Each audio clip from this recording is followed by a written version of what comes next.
السلام عليكم ورحمه الله وبركاته، اهلا بكم في فيديو جديد من بيج كريم نور. القناه هنا وهنتكلم عن اي حاجه لها علاقه بيك انت، نفسك، علاقاتك، شخصيتك، تعاملك مع الناس، تعاملك مع نفسك، مجال انت نفسك تتطور فيه، حاجه انت عايز تعملها في حياتك. بنتكلم عن كل الكلام ده، فلو مهتم من اي حاجه من الكلام اللي انا قلت لك عليه يا ريت ابو الصحاب تشترك في القناه، وانا متاكد ان شاء الله انك هتستفاد. بدون رغي كتير خلينا ندخل في الموضوع اللي هنتكلم عليه النهارده، وهو دوبامينك وهدفك. اتكلمنا في الفيديو اللي فات عن ايه هو الدوبامين وازاي بيشتغل والحاجات اللي بنعملها علشان خاطر الدوبامين يشتغل. ممكن تسمع الفيديو هسيبه لك في الاي اللي هنا او اللي هنا، انا مش متاكد، او في الديسكربشن اللي تحت. المهم واللي يهمنا من الفيديو اللي فات حته ازاي الدوبامين بيشتغل. احنا قلنا في الفيديو اللي فات ان الدوبامين علشان يشتغل لازم يتوافر فيه 3 شروط: اشاره، فعل، مكافاه. وضربنا برضو مثال السوشيال ميديا، ليه بنقعد كتير جدا على السوشيال ميديا لدرجه ان احنا بقينا مدمنين سوشيال ميديا، وازاي العمليه بتاعت السوشيال ميديا اصلا بتشتغل. وقلنا برضو ان احنا بنبقى تمام لما بنفتح السوشيال ميديا، وهي دي المكافاه اللي علشانها احنا بنفتح السوشيال ميديا اساسا، البروسيس بتاعت الدوبامين. حاول انك تشوف الفيديو. المهم ان احنا هنسيب كل الكلام ده دلوقتي وهنمسك في حته الفعل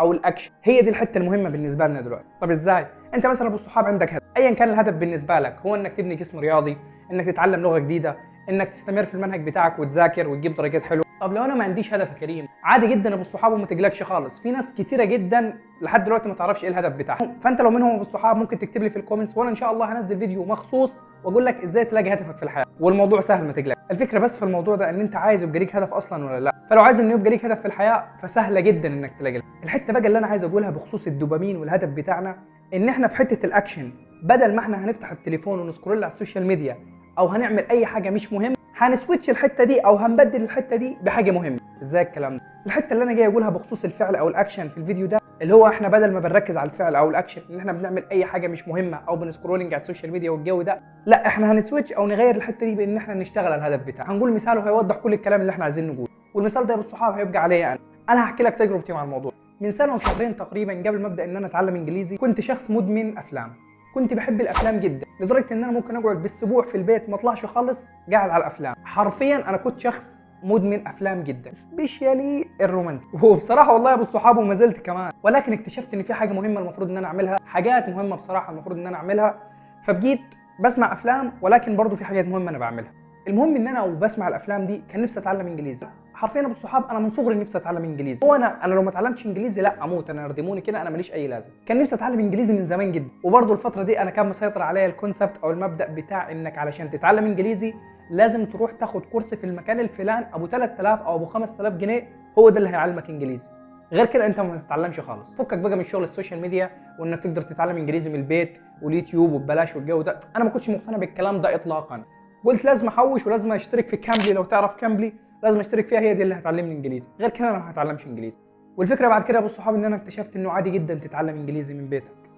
ايوه فعلا عادي جدا انك تتعلم انجليزي من بيتك ومجاني من غير ما تدفع ولا مليم. المهم نرجع لموضوعنا. في الفتره اللي انا كنت فيها مدمن على السوشيال ميديا عملت تريكايه بسيطه في حياتي او غيرت اسلوب حياتي من ان انا اسمع افلام وان انا ابقى مدمن على الافلام اقعد اليوم كله اسمع افلام، الى اني اشتغل على الهدف بتاعي اللي هو ايه؟ اتعلم انجليزي. خليني ابقى صريح معاك، مش عايز اقول لك ان في البدايه الدنيا كانت بامبي وان الحياه كانت سهله جدا وان انا اشتغلت اتعلم انجليزي والكلام، لا خالص. في البدايه الموضوع كان صعب، وبصراحه كان صعب شويه حبتين لان انت بتغير في اسلوب حياتك، انت بتغير في التكوين بتاعك، فالموضوع كان مرهق حبتين. وبرضه كان في شويه تحديات وشويه مواجهات لان انت بتتعلم مع نفسك ولوحدك. فعادي جدا انك تلقح النوتس او الكراسه اللي انت بتذاكر فيها وترجع تسمع افلام او ترجع تعمل الحاجه اللي انت بتعملها اللي مش مهمه. فالموضوع كان صعب حبتين لان هو كان محتاج شويه ضبط نفس على شويه الزام. بس بصراحه برضو اللي خلاني اكمل ان انا فعلا كان في هدف كنت عايز اوصل له، انا كنت عايز اتعلم انجليزي. ولما دخلت في مجال السوشيال ميديا وان انا اقدر اتعلم انجليزي من اليوتيوب حبيت الموضوع جدا. بس في البدايه برضو الموضوع ما مشاش كده، الموضوع مشى ان انا قسمت حياتي، اللي هو ان انا في مقرر ربع ساعه في اليوم او نص ساعه في اليوم اذاكر انجليزي او اتعلم انجليزي.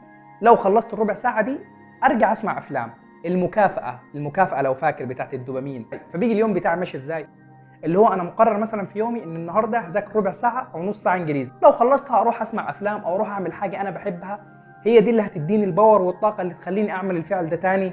المكافاه، ركز على المكافاه دي اهم حاجه. ما تقلقش يا ابو الصحاب، لو مهتم بالانجليزي ان شاء الله انا هحاول اعمل فيديو مخصوص احكي تجربتي مع الانجليزي وازاي اتعلمت الانجليزي لوحدي في البيت ببلاش. فلو مهتم بالتجربه يا ابو الصحاب اشترك في القناه وفعل خاصيه الجرس علشان اول ما انزل فيديو بتاع تجربتي مع الانجليزي يوصلك الاشعار. فهمت بقى انا عايز اقول لك ايه؟ الفكره كلها في البدل او السويتش اللي انت هتعمله من انك مش بتعمل حاجه مهمه لانك بتروح تعمل حاجه مهمه وهدف انت عايز توصل له، ايا كان نوع الهدف مش لازم يكون لغه خالص. الهدف ممكن انك تتعلم لغه ثانيه غير اللغه الانجليزيه خالص، تذاكر المنهج بتاعك علشان تجيب تقدير كويس، تبدا تطور نفسك في مجال انت نفسك تتعلمه كبرمجه او ديزاين والحاجات اللي بتجيب دولارات دي، تروح الجيم وتطور من جسمك وتبني جسم رياضي كويس. الفكره كلها في الاول يا ابو الصحاب محتاج انك تراهن على نفسك، تراهن انك هتعمل الفعل اللي هيوصلك لهدفك، وبعد ما تعمله تروح تكافئ نفسك. لازم تروح تكافئ نفسك بانك تعمل حاجه انت بتحب انك تعملها، علشان هي دي اللي هتديك الباور انك تكمل.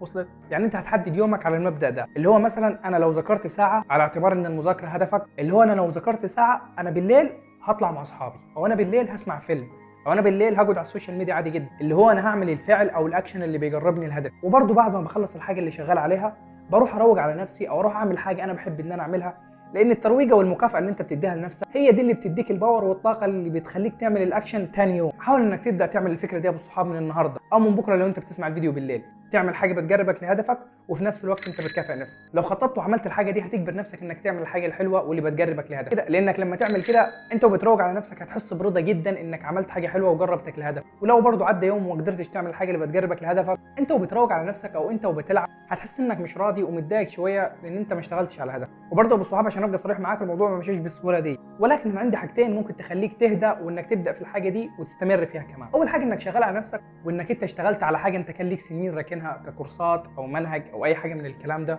فدي حاجه حلوه، دي حاجه مفيده ليك، زائد انك هتكافئ نفسك، وانك تكافئ نفسك دي حاجه بتبقى زي المهدئ او زي الحاجه الحلوه اللي جايه بعد الحاجه المنهكه والحاجه الصعبه، فدي برضه هتروج على نفسك. فاللي هو انت ضربت عصفورين بحجر، اول حاجه شغال على هدفك وبسم الله ما شاء الله في تحسن، ان شاء الله يبقى في تحسن، وتاني حاجه انك بتكافئ نفسك وانك اتس اوكي وانك عادي بتلعب وبتفرفش وبتقعد على السوشيال ميديا وبتعمل كل اللي نفسك عليه، في نفس الوقت شغال على هدفك.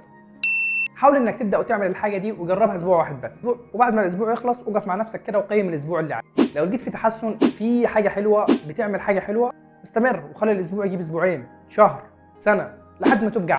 ويا ابو الصحاب اوعدك انك لو وصلت لمرحله انها تبقى عاده في حياتك فخلاص انت كده قفلت اللعبه خالص، وانت حرفيا برنس وجامد جدا، لان انت بعدين هتعمل الحاجه دي وانت مش مضطر اصلا ومش بتتعب نفسك انك تعملها، لان الموضوع بيجي لايف ستايل او بيجي جزء من حياتك، عاده. برضه هنعمل فيديو ان شاء الله مخصوص عن العادات واهميه العادات وازاي غيرت ناس كتير جدا، وبصراحه برضه غيرت فيها وخلتني اتعلم حاجات كتير جدا. يا ابو الصحاب لازم تشترك في القناه لان في شويه فيديوهات موت.